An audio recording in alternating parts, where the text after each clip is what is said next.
Ngayong araw magluluto na naman tayo. Di ko nga alam kung ano to, almusal kasama na merienda. Hotdog bread rolls daw kuno ni siya guys. Ako ramaning nakitaan sa YouTube. So ato na lang pong gisundog kay mahilig man ta deres balay sa hotdog. Ato nang ipabukalan natong hotdog para pud luto na siya daan. So ato na ning giasikaso ang atong itlog, duha ka itlog atong gigamit, gibutangan nato gamay nga asin para pud naay lasa. Kani atong sliced bread atong gitanggalan dani skilid kay mao maning part nga gahi. Sana all gahi. Joke ra guys, ayaw mo bugal-bugal kay narabay mga bata mong nanaog mo video. Dari na part, sugod na tag-flat ani atong sliced bread, baso ra atong gigamit mga guys, kay wala man ta atong rolling pin. So ning kamot na lang tag-ayom-ayom ani kung unsay naa deres atong balay. Hinahinayon lang nato nigduot kay basig mabuak pud ang baso, pero sana all na duot. Ato nang iandam ni atong breadcrumbs kay dinhi man po nato i-rolling unya nga atong hotdog. Pag human ani magsugod na daing tagkamada kung unsa manggaling ni atong buhaton. Ang first ibutang nato ning cheese dinhi sa atong sliced bread.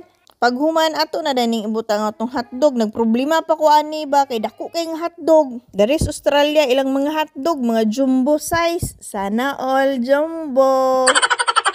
Ato dahil nang gipahiran ng itlog di as gilid mga guys para pud mo pilit siya pag ato nang i-rolyo-rolyo. I-rolyo gid nato nig ayo kay para unya pag ato nang ibutang dinhi sa egg og dinhi sa atong breadcrumbs dili pud siya magbuka-buka ka. Kanang mga sliced bread ako gyud nang gi-flat og ayo pero tungod gyud sa kadako sa atong hotdog dili gyud siya moigo, lugusa gyud siya sirado ba. Taas pa gyud kaayo ning hotdoga kay nilabaw pa gyud dinhi sa pan. Ako man tong putlon pero ana man sa kuya sagdi na lang gud na diha basta ang importante maluto siya. Pag human natog kamada sa atong hotdog dito sa atong sliced bread butang tag oil dito sa atong kalaha para ato na pud dayon ning maprito.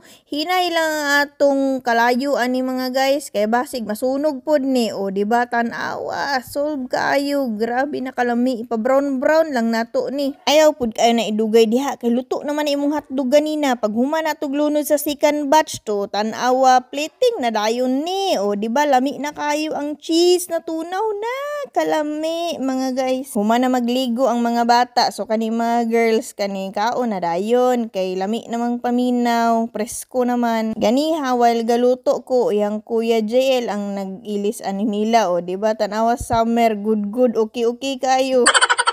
Malingaw ko aning ate Summer ba kay maski dili kayo siya moangay sa akong giluto basta makabantay siya nga na video amo okay ra den gyapon na siya. Pag human aya din siya moingon ma'am murag dili man kayo lami imong giluto. Support to the highest level gina siya permanente ba. Pag human pakaon sa atong mga baktin kita na pud dayon ani mag-ayom-ayom kung asa pud dayon ta na lugar makarelax. Dire dayon ta diretso sa gawas mga guys kay syempre duyan-duyan tapos pahangin-hangin daog na dayon duyan-duyan murag daghan na kwarta.